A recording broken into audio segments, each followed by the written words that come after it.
Hi friends, welcome to concept. आज का हमारा टॉपिक होगा डेप्रिसिएशन और इसमें हम डेप्रिसिएशन के डिफरेंट मेथड्स को डिस्कस करेंगे अलोंग विद सोल्ड एग्जांपल्स। हमारे पास 5 डिफरेंट मेथड है। फर्स्ट में हमारे पास स्ट्रेट लाइन मेथड है, डिक्लाइनिंग बैलेंस मेथड है हमारे पास, ठीक है जी। तीसरे नंबर पे हमारे पास होगा sum of the year digit method of depreciation. Production unit method of depreciation comes at number 4 और सबसे एंड पे हम डिस्कस करेंगे modified accelerated cost recovery system को। सो फर्स्ट हम देखते हैं कि डेप्रिसिएशन होता क्या है। Depreciation is a permanent fall in the value of fixed asset arising through wear and tear from the use of those assets in business. Simple concept ये है कि अगर आपका कोई फिक्स एसेट है, फिक्स एसेट वो होता है जो सा इजीली कैश या मॉनेटरी वैल्यूज़ के अंदर कन्वर्टेबल नहीं होता। फॉर एग्जांपल आपकी कोई मशीन है, ठीक है, या आपकी कोई बिल्डिंग है, ये फिक्स्ड एसेट होते हैं आपके। तो इनकी with time wear and tear होती है, तो इनकी जो सी असल वैल्यू होती है, ठीक है, मॉनेटरी फॉर एग्जांपल जो वैल्यू होती है वो विद टाइम वो नहीं रहती। मिसाल के तौर पर आप एक मशीन ख़रीदते हो, परचेज़ करते हो, ठीक है, 1 मिलियन की, ठीक है। तो क्वाइट पॉसिबल है 5 साल बाद उसकी जो सी मार्केट वैल्यू हो उस मशीन की वो 0.1 मिलियन हो या 0.05 मिलियन हो। तो विद टाइम उसके अंदर जो वियर एंड टीयर आती है, टेक्नोलॉजिकल जो प्रोग्रेस होती है उसकी वजह से उसकी जो सी वैल्यू होती है वो कम हो जाती है। तो ये एक डेप्रिसिएशन अमाउंट होती है, ठीक है। तो इसके क्या काजेज़ होते हैं? इंटरनल जो से काजेज़ हैं वो वियर एंड टीयर हैं, डिसयूज़ है, मतलब उसका इस्तेमाल मतलब नहीं हो रहा फर्दर, उसमें मेंटेनेंस के बहुत ज़्यादा इश्यूज आ सकते हैं। Changes and restriction in production, आपकी प्रोडक्शन जो सी लाइन है वो इम्प्रूव कर गई है, उसमें नई मशीन्स ऐड हो गई हैं, ठीक है, या आपने प्रोडक्शन लाइन ही चेंज कर दिया। रिड्यूस डिमांड है, उस मतलब जो भी आपका फिक्स एसेट है उसकी डिमांड मार्केट के अंदर रिड्यूस हो चुकी है। Technical progress and depletion, with time technical progress आती हैं, नई टेक्नोलॉजीज आती हैं, नई मशीन्स आती हैं, ठीक है जी। तो पुरानी जो सी आपके एसेट होते हैं उनको आप रिप्लेस कर देते हो। एक्सटर्नल काजेज़ में सिंपल सी बात है, फ्लेक्शन ऑफ टाइम। अगर हम किसी प्रोडक्ट लाइफ साइकिल भी देखें किसी टेक्नोलॉजी का या किसी प्रोडक्ट का, ठीक है, तो विद टाइम चीज़ें ऑब्सलीट हो जाती हैं। तो एक्सटर्नल फैक्टर वही आता है कि विद टाइम जैसे जैसे टाइम गुजरता है चीज़ें या टेक्नोलॉजी जो सी होती है वो ऑब्सलीट होती है। ऑब्जेक्टिव्स इसके क्या हैं? ऑब्जेक्टिव्स का ये है कि to calculate the proper profit. Company ने अगर अपना प्रॉफिट कैलकुलेट करना है at the end of the physical year, ठीक है, तो उसके जो से वैल्यू एसेट हैं उनकी जो सी वैल्यूज डेप्रिशिएट हुई हैं, ठीक है, तो उस प्रॉफिट के अंदर से जो सा उसको माइनस कर देंगे, ठीक है। लाजमी बात, अगर उनके कोई 10 मिलियन का एसेट था उनका, तो 1 साल के बाद उसकी को जो सी वैल्यू होगी वो 10 मिलियन तो नहीं होगी, मे बी वो 8 मिलियन हो। To show the asset at its reasonable value और ट्रू फाइनेंशियल पोजीशन, कंपनी को पता होना चाहिए कि मेरा ये एसेट है, इसकी करंट जो सी ट्रू फाइनेंशियल पोजीशन है मार्केट के अंदर वो क्या है, ठीक है। To provide replacement of an asset, अगर आपने उसके लिए रिप्लेस करना है उस एसेट को तो आपको पता होना चाहिए कि इसकी मार्केट की क्या प्राइस है और हमने जो सा नया एसेट खरीदना है इसके अगेंस्ट उसकी क्या प्राइस है। To correct cost of production, ये तकरीबन प्रॉफिट के अंदर ही मतलब डील कर रहा है कि प्रोडक्शन की जो सी कॉस्ट है वो क्या है आपकी, ठीक है। लाजमी बात है ये भी एक कॉस्ट है, आपकी चीज़ें विद टाइम डिप्लीट हो रही हैं, एक कॉस्ट आपको पड़ रही है। और टैक्स के अंदर अगर कंपनी ने टैक्स जो से पेश करने हैं उसके अंदर इसको डिडक्ट किया जा सकता है, ये चीज़ें इसके अंदर।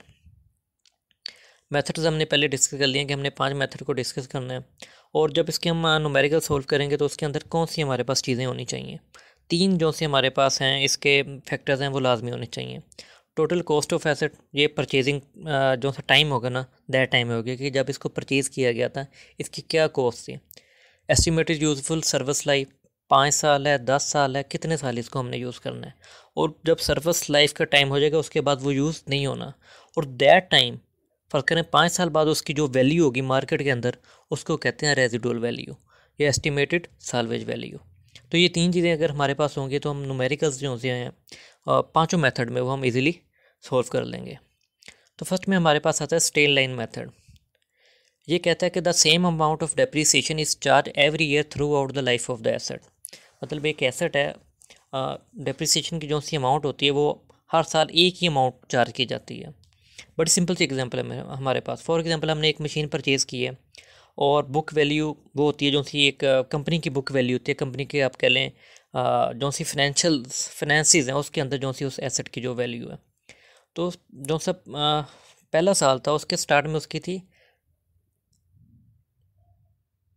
$10,000, ओके, इसकी वैल्यू थी $10,000 और $1,000 उसकी डिप्लीट होगी, ठीक है, डेप्रीसिएशन अमाउंट थी, 1 साल में वो इतना उसकी वैल्यू इतनी कम होगी, तो एंड पे क्या बची उसकी वैल्यू $9,000। तो ये जो सा $9,000 होगा ये दूसरे साल में स्टार्ट में आ जाएगा, ठीक है। पहले साल की जो सी बुक वैल्यू एंड की होगी वो दूसरे साल के स्टार्ट में आ जाएगी। फिर 1000 कम हुआ, 8000 होगी। 8000 दोबारा तीसरे साल के स्टार्ट में आ गई। फिर 1000 कम हुआ, 7000 होगी। सो ऑन, इसी तरह प्रोसेस ये चलता रहेगा। मतलब एक फ़िक्स्ड अमाउंट है जो सा हर साल डिप्रिशिएट हो रही है, और उसको उसकी जो सी टोटल वैल्यू है एसेट की, जब उसको परचेज़ किया जा रहा था उसमें से माइनस होता जा रहा है 1000, हर साल माइनस होता जा रहा है। अब हम इसकी बड़ी सिंपल सी एग्जांपल देखते हैं। A company named ABC purchases a machine for $60,000। It has an estimated salvage value of $10,000। 60,000 की वो मशीन है, ठीक है, और 10,000 इसकी साल्वेज वैल्यू है। मतलब जब मशीन की यूज़फुल लाइफ ख़त्म होगी उसके बाद उसकी जो सी मार्केट वैल्यू, फॉर एग्जांपल उसको स्क्रैप किया जाता है या जिस तरह भी उसको सेल आउट किया जाता है, तो वो उसकी $10,000 है। And a useful life of 5 year, 5 साल उसकी यूज़फुल लाइफ है, ठीक है जी। Company calculates the annual straight line depreciation of the machine as. चलें जी, किस तरह कैलकुलेट करती है। टोटल डेप्रिशिएबल अमाउंट जो सी है वो 60,000 है, ठीक है, ये एक ज़ीरो कम है यहाँ पे, ठीक है। और 10,000 जो सी है इसकी वो इसकी एस्टिमेटेड साल्वेज वैल्यू है। तो पीछे क्या बच गया, पीछे 50,000 बच गया, ठीक है। यहाँ पे एक ज़ीरो कम लिखा हुआ है।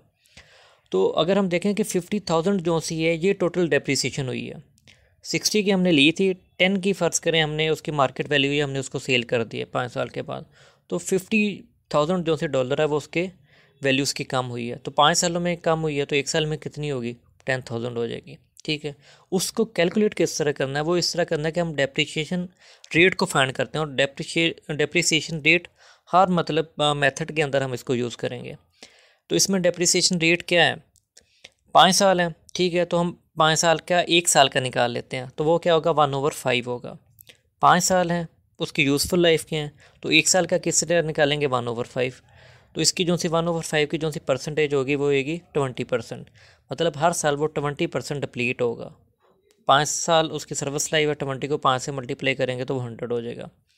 तो एनुअल डेप्रिसिएशन क्या हुई, 20% इंटू 50,000, तो ये 0.2 बन गया। 0.2 इंटू 50,000, तो वो हमारे पास 10,000 एनुअल डेप्रिसिएशन आ गई। अगर हम ये कहें कि चलें जी इसकी लाइफ 8 साल है, ठीक है, यूज़फुल लाइफ, तो देन क्या होगा, देन डेप्रिसिएशन रेट हमारा क्या होगा, वो होगा 1/8 इंटू 100। मतलब अगर हम परसेंटेज में देखें उसको, वो 12.5 आ जाएगा। और एनुअल डेप्रिसिएशन अमाउंट क्या होगी, इसी परसेंटेज को जब हम डिजिट्स के अंदर लेके आते हैं, 0.125 इंटू 50,000, तो $6250 आ जाएगी हमारे पास।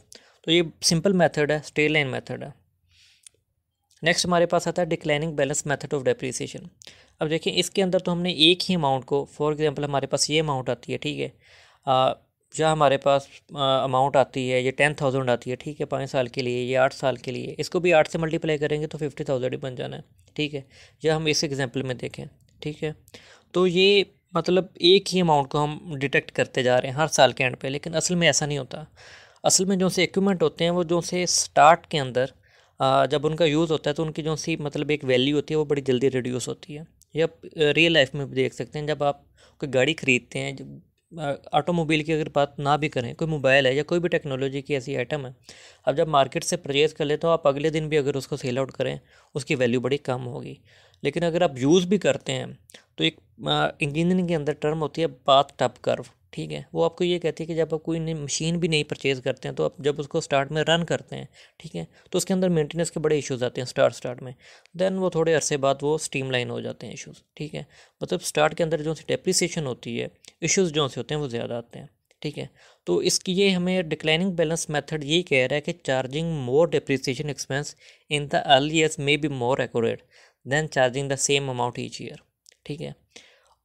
और आगे हमारे पास क्या आता है, multiplying the book value eight the end of each physical year period by a constant depreciation rate is called the declining balance method. इसमें हमारे पास एक कांस्टेंट डेप्रिसिएशन रेट आ जाएगा। इसमें हमारे पास कांस्टेंट वैल्यू आती थी, ठीक है, उसमें डेप्रिसिएशन रेट आएगा। The declining balance method rate is based on the straight line rate. Straight line rate हम निकाल चुके हैं डेप्रिसिएशन रेट का। मतलब 5 साल हैं तो 1/5 कर दिए हमने, ठीक है, 8 साल हैं तो 1/8 कर दिए हमने। तो वो कहता है कि it is twice the straight line rate. Straight line rate तरीके से जो सा हमारे पास डेप्रिसिएशन रेट आता है उसका ट्वाइस हमने यूज़ करना है डबल डिक्लाइनिंग बैलेंस मेथड में। तो देखते हैं हमारे पास क्या है, एग्जांपल है इसकी। A company named ABC purchase a computer of $2,000। On Jan 1st, the computer has a useful life of 5 years and an estimated salvage value of $175। ठीक है, 5 साल इसकी लाइफ है, 2000 के ये इसकी प्राइस है। ठीक है, अब हमारे पास ये हमारे पास न्यूमेरिकल है। ठीक है, ओरिजिनल कॉस्ट इसकी $2000 है। ठीक है, एस्टिमेटेड साल्वेज वैल्यू इसकी $175 है और एस्टिमेटेड यूज़फुल लाइफ इसकी 5 ईयर्स है। अब बिगनिंग बुक वैल्यू इसकी क्या है, जब हमने इसको परचेज़ किया था वो है $2000 और ये हमारे पास क्या है, डेप्रिसिएशन का क्या है जी, इसको हम कहेंगे हमारे पास आ जाएगा ये डेप्रिसिएशन रेट। ठीक है, ये हमारे पास डेप्रिसिएशन रेट है। इसको जब हम इसके साथ मल्टीप्लाई करेंगे तो हमारे पास 800 आ जाएगा एनुअल डेप्रिसिएशन, वो इसमें से माइनस कर देंगे तो आगे हमारे पास आ जाएगा 1200। क्वेश्चन ये है कि हमने इसको किस तरह मतलब फाइंड आउट किया कि डेप्रिसिएशन रेट 40% कैसे होगा। यहाँ पे हमने बात किया कि declining balance depreciation rate is based on the straight line rate, it is twice the straight line rate, called the double declining balance method. इसको डबल डिक्लाइनिंग बैलेंस मेथड भी कहते हैं। तो यहाँ पे हम कैलकुलेट कर रहे हैं, calculate the declining balance rate. 5 साल उसकी यूज़फुल लाइफ थी, स्ट्रेट लाइन मेथड की तरह हमने दोबारा उसको रेट निकाला, 1/5 × 100, 20% आ गया। डबल हमने इसको करना है, हम इसको 2 के साथ मल्टीप्लाई कर देंगे तो हमारे पास क्या आ जाएगा, 40 आ गया। So this is the formula कि हमने स्ट्रेट लाइन मेथड से उसका परसेंटेज निकालनी है, रेट निकालना है, उसको 2 से मल्टीप्लाई करना है, वो हमारे पास डिक्लाइनिंग बैलेंस रेट आ जाएगा। अब हमने इसको कैलकुलेट किस तरह करना है, फ़र्ज़ करें पहले साल के लिए बिगनिंग बुक वैल्यू हमारे पास 2000 है, 40% हमारे पास डेप्रिसिएशन रेट है, तो हम 40% को उसके साथ मल्टीप्लाई कर देंगे। डिजिट्स के अंदर वो क्या होगा, वो 0.4 होगा। 2000 के साथ हमने उसको मल्टीप्लाई किया तो वो 800 हो गया। ठीक है, तो बिगनिंग बुक वैल्यू थी 2000, साल के एंड पे होगी 1200, तो अगले साल के स्टार्ट में जो सी पहले साल का एंड होगा वो अगले साल के स्टार्ट में वो आ जाएगा। दोबारा उसको 40 से मल्टीप्लाई किया, कॉन्स्टेंट वैल्यू से मल्टीप्लाई करते जाना तो वो 480 आ गया, पीछे 7 20 बच गया हमारे पास, वो स्टार्ट में आ गया। फिर उसको 40% के साथ मल्टीप्लाई किया, 288 आ गया, एंड सो ऑन। इस तरह हमारा काम चलता जाएगा। इसमें बस समझने की एक चीज़ है कि यहाँ तक जब हम मल्टीप्लाई करते हैं ना 40% से, तो ये तो चीज़ें सारी ठीक है, 172 ही आएगा। लेकिन 259 को जब हम 40 से मल्टीप्लाई करते हैं तो वो 84 नहीं आता, वो 100 प्लस आता है, वो आता है 103, $103 आता है। लेकिन हम यहाँ पे $84 क्यों लिख रहे हैं, क्योंकि हमने एस्टिमेटेड जो सी साल्वेज वैल्यू इससे नीचे कभी भी रिकमेंड नहीं जाएगा, ये इसकी वैल्यू रहनी, ये आप कह लें फिक्स वैल्यू है। 2000 से आप जब 175 माइनस करते हैं तो आपके पास आता है 1825। ये आप सिंपल भी कैलकुलेट कर सकते हैं अपने माइंड के अंदर। तो हमने जब ये एनुअल डेप्रिसिएशन कैलकुलेट करना है तो 1825 से ऊपर हम कभी भी नहीं जा सकते, क्योंकि ये एस्टिमेटेड जो सी साल्वेज वैल्यू है ये फिक्स है, ये फिक्स कर दी हुई है। ठीक है, इसके नीचे डेप्रिसिएशन हो ही नहीं सकती। जिस तरह एस्टिमेटेड अगर यूज़फुल लाइफ उसकी 5 साल है तो 5 साल के बाद हमने मशीन यूज़ नहीं करनी। ठीक है, इसलिए हम न्यूमेरिकल्स कर रहे हैं। ठीक है, तो यहाँ पे हमारे पास 40% अगर वो 84 आएगा, वो 64 आएगा, कि कोई भी अमाउंट होगी। ठीक है, वो हमने इस तरह लिखना है कि 1825 हमारे पास एंड पे आ जाए। ठीक है, फॉर एग्जांपल अगर 1825 84 की बजाय 92 लिखने से आता तो हमने 92 लिख देना था। बेशक इसका 40% 103 होता है, 110 होता है, 115 होता, उसको नहीं हमने देखना था, क्योंकि एनुअल डेप्रिसिएशन 5 साल की टोटल जो सी होनी थी 1825 होनी थी, जो सी हमें सिंपल यहाँ से भी पता चल रहा है। तो ये हमारे पहले 2 मेथड थे। ठीक है, नेक्स्ट हमारे पास sum of the year digit method आता है। ठीक है, इसको हम डिस्कस करेंगे नेक्स्ट।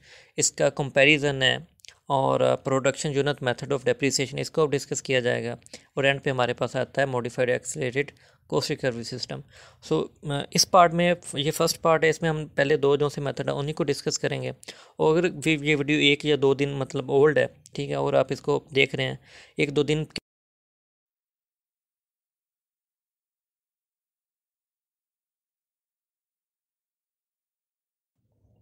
तो इसके वीडियो का